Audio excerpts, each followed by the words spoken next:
got something that I just want to throw out there to you guys, and that is this. Are we living in a real life matrix? And what I mean by that, and it may not be the answer that you're expecting, but what I mean by that is right now there are millions and billions of people all over the globe who are living in this sort of matrix. And this matrix tells them what to think, how to think it, what to do, and when to do it. And it is fed by the mainstream media, by social media websites, by governments all across the globe. And we literally have billions of people walking around in a normalcy bias bubble, acting as if everything is good, everything is okay. And this matrix, by the way, has an unholy trinity, if you will. It treats the government as if they are all trustworthy 100% of the time. It treats social media like Facebook as if they are all fact and what they say goes and goes now.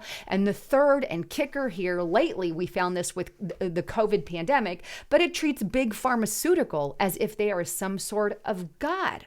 I mean, and there's more to this that I can add. I can add global organizations, but I think the bottom line here is we have three main pushers of which are controlling these bubbles that are around millions and millions and millions of people. It really is a matrix that we're living in. It may not be the physical matrix that you're thinking, but it kind of really is.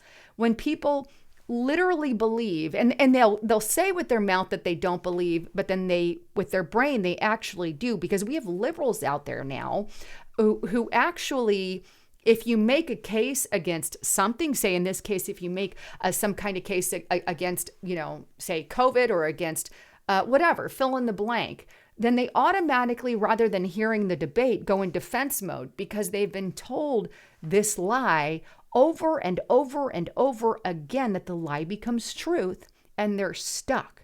And they're literally stuck. We have to start breaking people's normalcy bias bubbles and getting them out of this matrix, because they're so consumed with their lives that they're not paying attention to how brainwashed they have become. I've got so much to share with you today. But as a quick reminder, check out my partner, Noble Gold. Right now, if you're looking to diversify your profile or invest in gold, silver, precious metals, Noble Gold could absolutely help you. And right now, the good news is they are giving away this 1/4 ounce gold coin that you see on the screen here. And this gold coin comes with any approved plan over $50,000 if you open up that 401k or IRA with them. But right now, if you want to check out more information on how to protect your investments, fill out this information by going to lisahavengold.com and hit that submit button, and they'll send you the ultimate gold and silver investment guide. Now, if you're on, the mobile app, click more for more information, or if you're here on YouTube, click in the description box below to find more information on that. But all right, so diving into this matrix that we're literally stuck in. Well, for starters, I want to say that many of us, the listeners here on my channel, we have broken outside of that bubble. We are the very thing that the matrix hates. We are, say, the ones who swallowed the right pill, and they're very mad about it. That's why they've ignited such a campaign using their unholy triangle to attack and go after patriots and conservatives. Just one of the real reasons I've created Restricted Republic, because a lot of Republicans ask a lot of questions. We just don't take someone's word for it. Whereas the other side, unfortunately, a lot of them, not all, but some of them have come to the idea, let's just accept what they say, move on, and if anybody battles against it, we'll just fight it and push it away.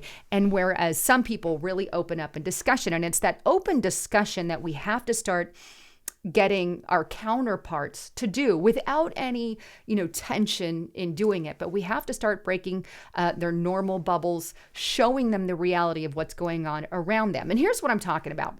Let's start first with a quote on technocracy.news, because that's really where I really got the inspiration to do this article.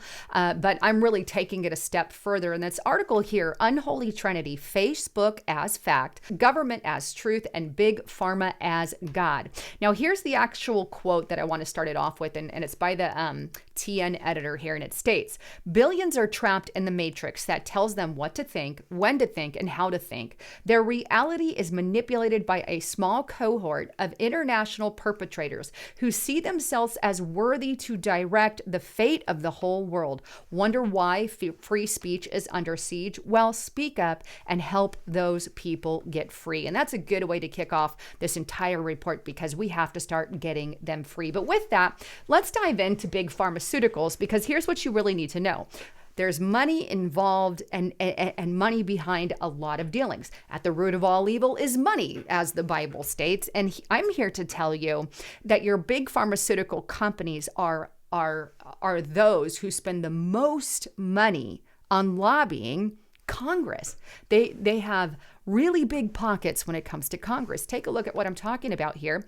And this is on biopharmadrive.com. Pfizer, Amgen, and Lilly spent most to lobby Congress, study finds. The article states pharmaceutical and health product makers spend more than any other industry on lobbying the federal government between 1999 and 2018, scoring key victories along the way, a study in JAMA International Medicine found. It goes on.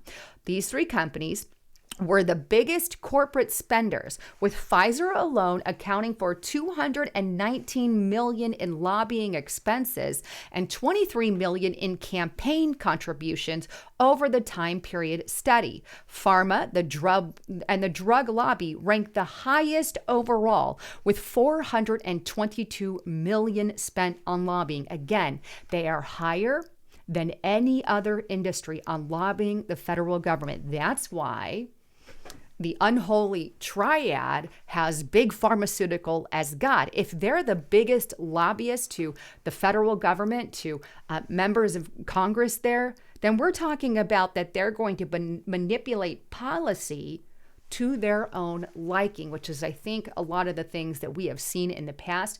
But let's go on a little bit further to get on a few more specifics here. And here is kind of like a chart that's in there, and it says top 10 spenders on federal lobbying in pharma, medical, product sectors. And you can see Pfizer, the top three there, and here's some of the others. But a big pharma in general, $422 million, $219 to Pfizer. Now, this is through 2018. Let's look more at pandemic levels. How much did big pharmaceutical spend? Take a look here, and this is on Open Secrets. Big pharma, still largest lobbying spender as Biden signs crackdown executive order. House seeks to pass bill lowering drug prices.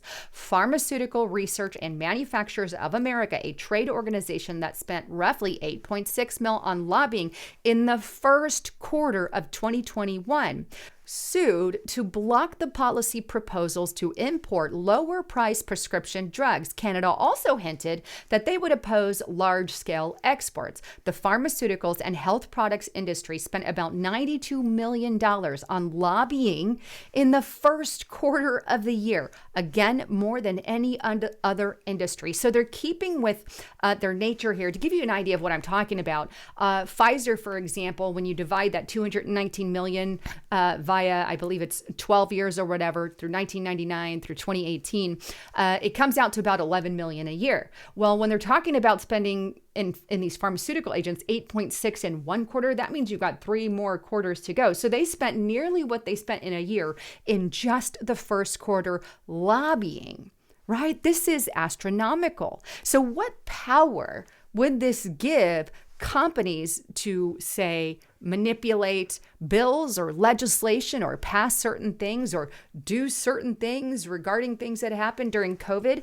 It would give them monstrous amounts of power. In fact, here's an example of some of the power they harbor, and this is on theintercept.com.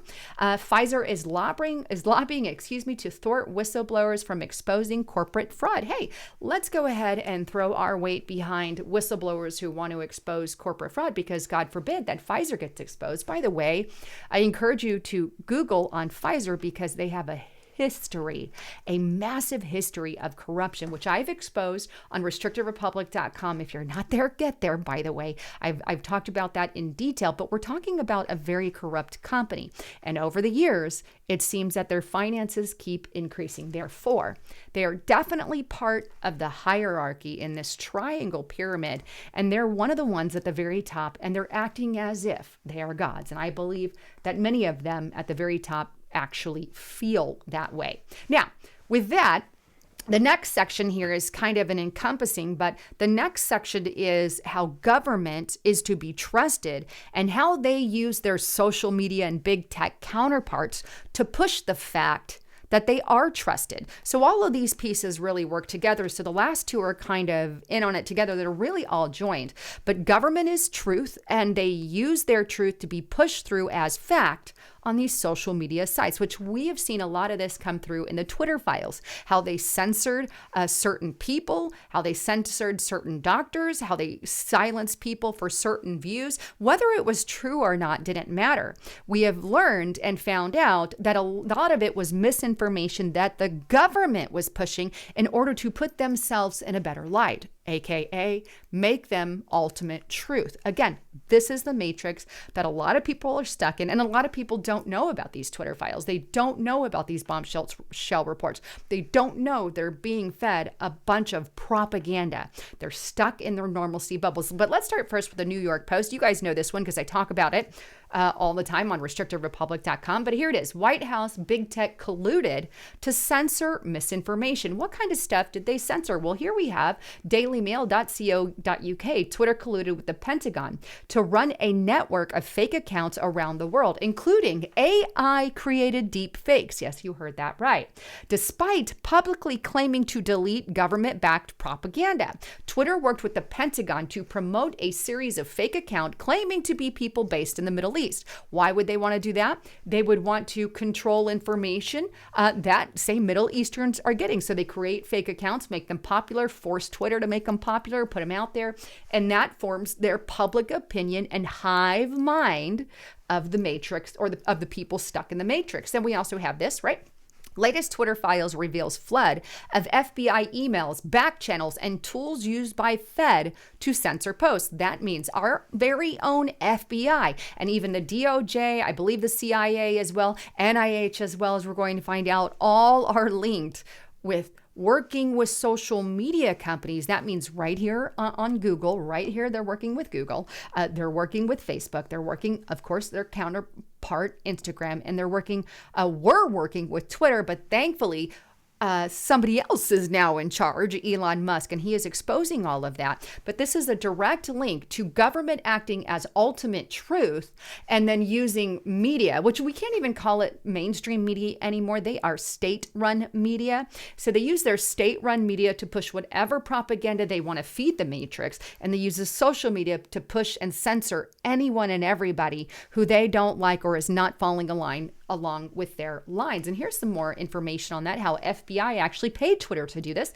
FBI paid Twitter $3.5 million to do its bidding. Taxpayer money was used for processing requests from the Bureau amid Hunter Biden's censorship scandal as anger grows over secret state censorship of the American people. And that's the thing too. They're using your money to do it. So money that you worked your butt off for and you send as taxpayer dollars, they're sending it to organizations, or did send it to social media sites to say, hey, why don't you silence Lisa Haven? We don't like what she said here. As we're finding out, many of even our congressional leaders were involved in that. And here's one of the more recent ones that came out too on Twitter. New Twitter files bombshell reveals congressional influence on Russiagate lies. In this entire feed, we found out that even Twitter believed there was no Russiagate, and yet they kept feeding it to Twitter as if there was, and pushing it at the highest levels of our United States government. And Twitter's like, hey, there is no Russia disinfo, misinfo. These are not Russian accounts that you're referencing. And yet they pushed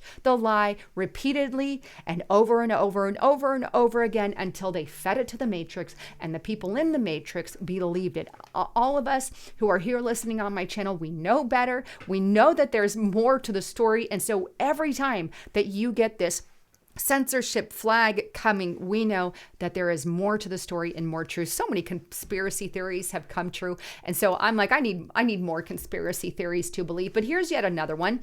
There is a lawsuit filed by the attorney generals in a couple of states, I believe Louisiana and Missouri, I believe, are the two. But there is a lawsuit that went through. And in this lawsuit, it uncovers, oh no, this was a lawsuit, excuse me, not by the two, but by AFL, American First League. Let me rephrase that. But a lawsuit uncovered bombshell connection between the CDC and social media companies to bury the COVID truth from public. AFL lawsuit uncovers more damning CDC documents revealing Twitter's partner support portal for COVID-related censorship and the U.S. government advances of social inoculation against the infodemic. In other words, they also discovered a portal, if you will, in which government and agencies here in the United States, and I'm going to assume that that could even include, organizations outside of the U.S., in which they can submit what they need to do to ban, censor, or silence any information they deem. So, bottom line, there are billions of people stuck in this matrix, and they're really leading up to big pharmaceutical is God, government can be 100% trusted, and they're going to use the social media to push their fact and to push their truth because they got to have an army behind them, and not just social media. They're going to use their state-run media as well to do that.